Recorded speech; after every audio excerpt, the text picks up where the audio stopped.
May nga po, Negros. Ini ang Digicast Negros X. Ang nagapanguna nga napulo ka mga balita sa isla sang Negros ang amo nagadulong sa inyo. Updin niyo kami via Facebook, YouTube, kag sa Keka Channel 11. Nagbabatian mo kami sa FM station nga 91.1 FMR Bacolod. Kagyari na ang top 10 nga mga balita sa Negros subong adlaw. 31 ka mga motorsiklo nga ginaparking sa sidewalk ginpang sikop sang bitaw. Mister sang kagawad patay sa pagpaniro sa mga armado sa Banwa sang Tuboso. Isa patay sa mahulog sa bangli ng isa ka pick-up sa Ayungon, Negros Oriental. City Legal Office magapatigayon sa clearing operation sulod sang Home for the Blind.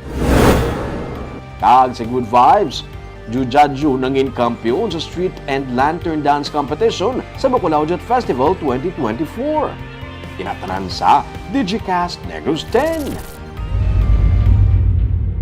Sa number 10,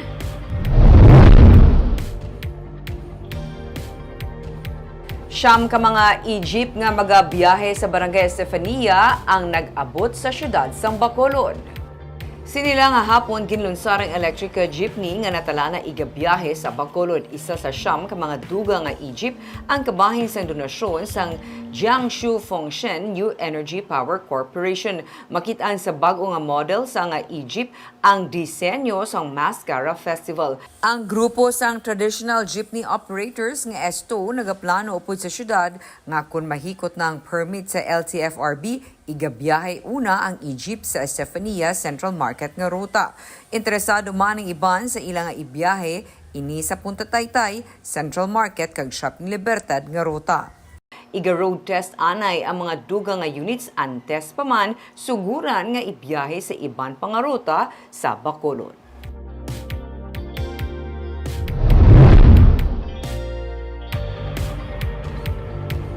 Sa number 9, dugang nga 3 ka adlaw nga special leave privileges ang ginaprubahan para sa mga capital employees.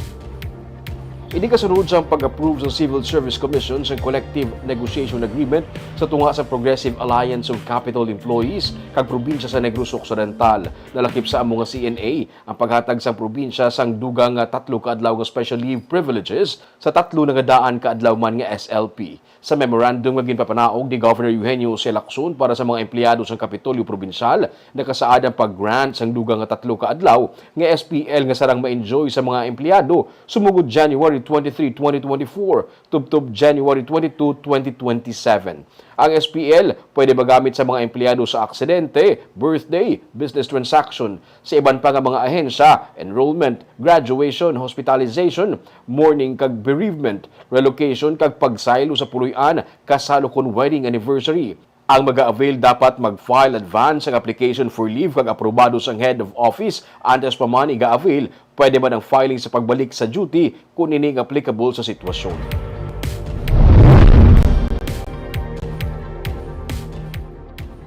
Sa number 8, ginsugda na naman sa siyudad sa San Carlos ang drug testing sa mga empleyado sini. Duha ka mga job order workers ang nagpositibo sa paggamit ng illegal nga droga. Pebrero 12 ang ginpatigayon sa City Anti-Drug Abuse Council ang pinakaunang nga drug testing subong nga tuig. 250 ka regular kag job order employees sa idalom sa City Agriculture Office ang ginpaidalom sa drug testing nga ginpamunuan sa City Health Office. Sino kay San Carlos City Mayor Renato Gustilo sa resulta nga ila nakuha, duha ka mga job order workers ang nagpositibo. Ini sila makakasa pwesto sunod sa alkalde. Sang 2023, regular man ang pagpatuman sa San Carlos City sa drug testing. Mga job order workers o casual nga nagpositibo ang ginkakasa pwesto. Samtang ang mga regular naman nga nagpositibo ginapaidalom sa confirmatory test kag kun magpositibo gihapon ang may option nga magpaidalom sa rehabilitation. Sang 2023, may regular employee nga positive nga nagpakamaayo nga mag-resign suno kay Gustilo. Indi magnubo sa 14 suno sa iya ang nagpositibo sa paggamit sang illegal nga droga sang 2023. Ang random drug testing mandatory requirements sang Civil Service Commission pagi sa Comprehensive Dangerous Drugs Act para sa isa ka drug-free workplace suno sa City Anti-Drug Abuse Council. May job order duha ka bilog na nagpositive. So ipatawag pa na namon pabalon kag I think papahuwayon lang ana trabaho. Job order automatically out gina sila. No, pero kung ano ka career position na daw covered ka sa civil service. Sa number 7,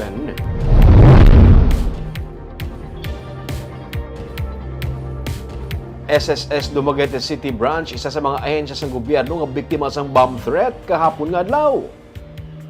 Ang SSS Dumaguete City Branch, kadungan sa iban pagid nga mga government agency sa Manila, ang nagbaton man sang bomb threat via email sang kahapon. Amo man sini ang natabo sa DNR Central Office sa Quezon City, Department of Education sa Bataan kag Subic Bay Metropolitan Authority. Gani ang ini nga mga ahensya ang nagsuspend sang trabaho. Ang mga empleyado sa SSS Dumaguete ang ginpang-evacuate mga alas 10 ang aga sang Lunes matapos mabato ng bomb threat. Para sa safety sa mga empleyado kag mga miyembro, ang SSS Dumaguete City ang temporaryo nga nagsirado pagkahapon. Kag ginpa-work from home ang mga empleyado. Balik sa normal naman subong adlaw ang operation ng SSS.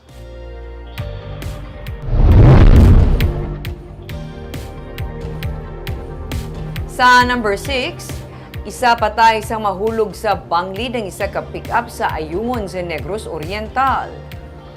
Patay ang isa ka lalaki matapos nga nahulog ang ila ginasakyan nga pick-up sa banglid sa National Highway sang Sitio Layawan, Barangay Atabay, Ayungon, Negros Oriental, Lunes sang hapon. Ang napatay ginkilala kay Marco Divina Gracia.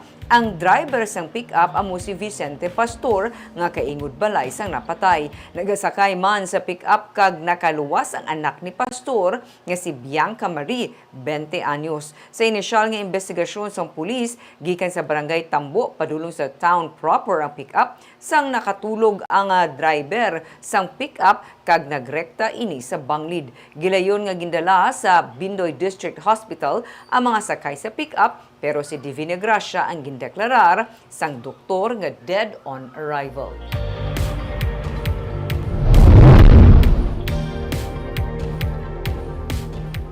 Sa number 5, mister sa isa ka barangay kagawad sa Banwas ng Tubuso patay sa pagpaniro sa mga armado. Patay si Alan Makasling matapos kagitiro sa ulo sa ilagabalay sa sitio Bangkiruhan, Barangay Salamangka, Tubuso, sininga aga. Base sa panaysayon sa mga saksi, nagalantaw si Makasling sa iya nga fish pond sa ginali na lang nga nag-abot ang 5 tubtub-anong kaarmado nga kalalakinan nga may bitbit ka matagas ka kalibre sa pusil. Sunod sa PNP, ginpusasan pa ang biktima sang mga armado kag gindala balik sa ilang balay kag dito nagintiro sa tubang sang iya nga misis nga kagawad sang barangay. Gilayon nga nagpalagyo ang mga armado matapos ang krimen. Parayon pa karon ng investigasyon sang kapulisan sang Tubuso sa amo nga insidente.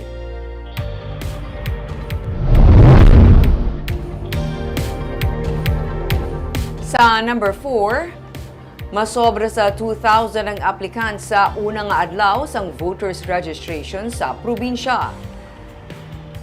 Sa datos ng Commission on Elections Negros Occidental, 2,086 ang applicants sa una nga adlaw. Pinakamadamo ang syudad sa Bacolod nga naka-accommodate sang 302 ka mga applicants. Nagasunod naman ang syudad sa Victorias nga may 179 ka applicants kag Himamaylan nga may 145.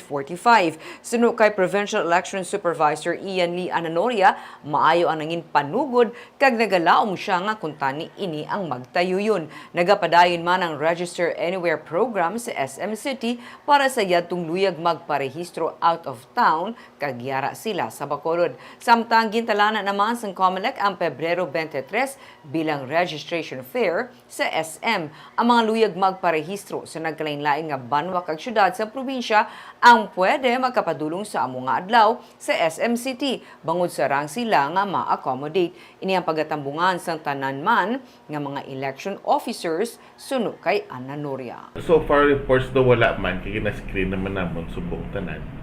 So mga technical problems na delay sa tugod sa computer pero so far okay. May nag-avail naman sir siyang rap.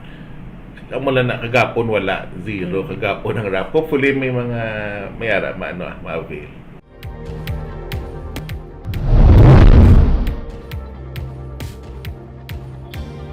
Sa number 3, Duha ka mga OBO inspectors nga ginpang suspend bangod sa alegasyon nga pagpangilkil ang wala sang clearance nga magpatigayon sang inspeksyon sunod sa ilang department head. Wala na nag-report sa trabaho kay inang duha ka mga nagserbi building inspectors nga na-assign sa Bacolod City Office of the Building Official kasunod sang ginpatuman nga 60-day preventive suspension sa ginpasaka nga kaso angot sa gross misconduct batok sa ila. Ini kang tanan sa ginaligar pagpangilkil sa negosyante nga tagreklamo. Sunod sa kay Obo Head Engineer Isidro San, wala nag-agi sa iya ang ginhimo nga inspection sa mga building inspectors. Sa pagpangusisa sang City Legal Office, nagwa nga nangayo sang 15,000 pesos sa negosyante para mapadasig ang pagkuha niya sang clearance sa Obo para sa business permit application. Sunod sa kay City Legal Officer, Attorney Romeo Carlos Ting Jr., may CCTV video kag cellphone video ang tagreklamo sa aktual nga pagbaton sa mga building inspectors sang 5,000 pesos. Gadiritso lang na sila kung kaisa, no? Kapin pa akong request ng ilang mga abiyan, mga amigo nila. So gali nakakatram ba yun sila, no? Although nga may ara gid nga napatinisar gid sa ilang schedule sa sinang time, siguro ging ulay na nala nila, no? Ging kadtuan na lang nila. Pero ang proper process is dapat may appointment din sila. Kung regular ang among inspection, nagapadala kami sa notice of inspection, no? Para ang tagiya kabalo sa inspection nun sila. May mga ara man niya mga tagiya nga naga-request na lang gid kay wala sila napadalaan sa notice. So ginapakantuan man na naton. Pero ato sila naglakat sila nga wala ang gid kahatag sa ila sang Pero kilala nila, abiyan nila. Or Sa number 2,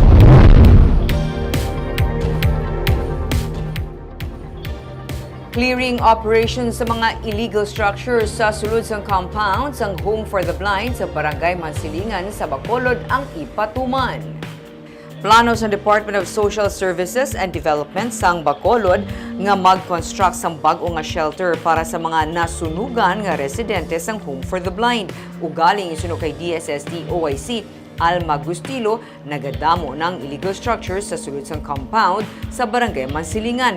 Kadam-an diri mga balay nga ginpatindog sang himata sa mga beneficiaries sang Home for the Blind. Gani na tala naman nga magpatuman sang clearing operation ang City Legal Office agud mahawanan ang compound batok sa mga illegal structures. Plano man sang DSSD nga buligan ang mga apektado nga informal settler families nga karon nagapuyo sa sulod sang compound. Sa records ng DSSD, may 70 ang benepisyaryo sang Home for the Blind. Ang aton nga Home for the Blind secure kag maibitar ang pagpatulog wala na illegal ng sang family sa mga blind.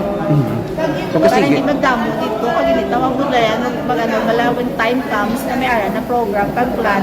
Kapatindog naman to na illegal settlers. Kaya mo gusto yan i-clearing para kung mag-aral ng budget, mapatindugan niya na dayo. Kag sa numero 1 sa mga balita, subong adlaw.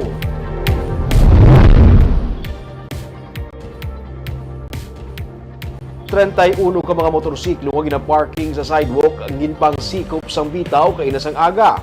Ang ini nga mga motorsiklo ginaparking sa gwa sang isa ka ginarentahan nga building sa isa ka BPO company sa corner sa Magsaysay kag Lacson Street sa Bacolod City. May report si Nico Delfin. Nakibot ang mga empleyado sang BPO company sa corner Lacson kag Magsaysay Street nga sa ila pagwa para magkuha sa motorsiklo wala na sa may nabilin nga motor sa sidewalk. Ini ang kinaangdan na nga parkingan sa motor sa mga empleyado kay may ngalan gani nga parkingan para sa motor. Iban sa mga empleyado, ma-break time kuntani pero naghawa ng sidewalk matapos nagpatigayon sang clamping kag towing operation ng bitaw. There's a signage so it means we can park since it shows may nakabatang naman. Bilang issue si mo na Wala, I didn't receive any ticket. no ticket was issued, Yeah, no proper I just get out from the office since this is my lunchtime. Paano mo nabalaan? My colleague told me. Kalabanan sa mga empleyado, pati na tenants ng Anay Hotel ang naglibog ang ulo nga pati ang gintalana sa ilang parking area sang management ang naging target sang towing kag clamping operation. Patag ni Bitaw Deputy Chief Josonio Robelio, ginapanagiyahan sang syudad ang sidewalk nga gingamit lang sang management sang Anay Hotel para sa ila tenants gani sakop ini sang ila operation.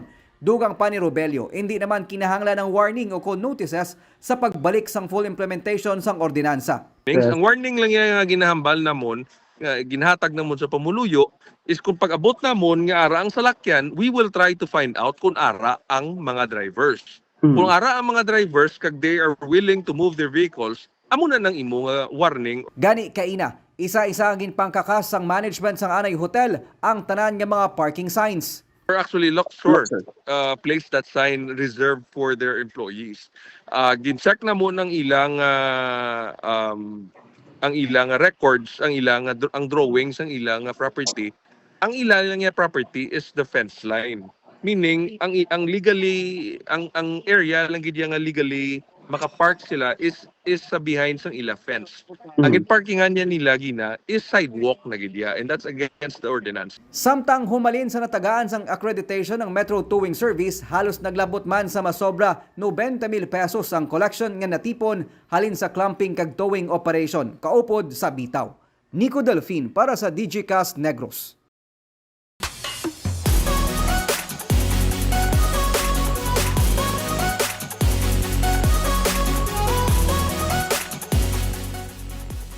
Sa Good Vibes, grupo halin sa Barangay Mandalagan ang nanging kampiyon sa Street and Lantern Dance Competition sa Bacolaudet Festival 2024. May report si Romeo Subaldo.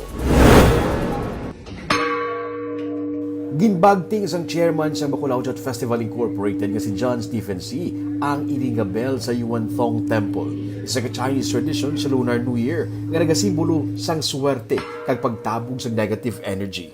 Kasunod sini ang nandarisari na nga mga aktibidad sa North Capitol Road kag Lacson Street sa Bacolod nga mo ang main venue para sa Bacolaudet Festival 2024. Ang Bacolod City ang isa sa mga lugar sa Pilipinas magluwa sa Binondo nga may grande nga selebrasyon sa Chinese New Year. Isa sa mga gidabantayan amo ang Street and Lantern Dance Competition.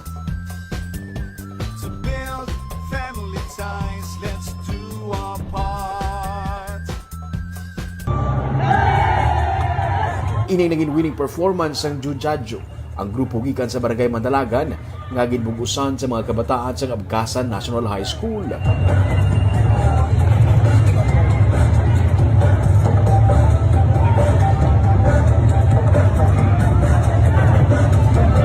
First runner-up ang The Brixers nga nakakuha naman sa Best in Lantern kag Best in Costume nga award.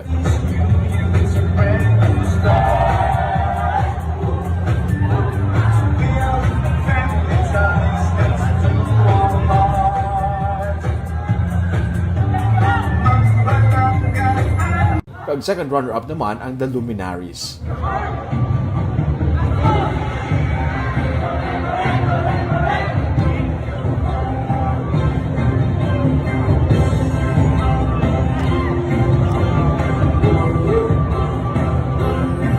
Kag highlight man sa kayawatan ang fireworks display.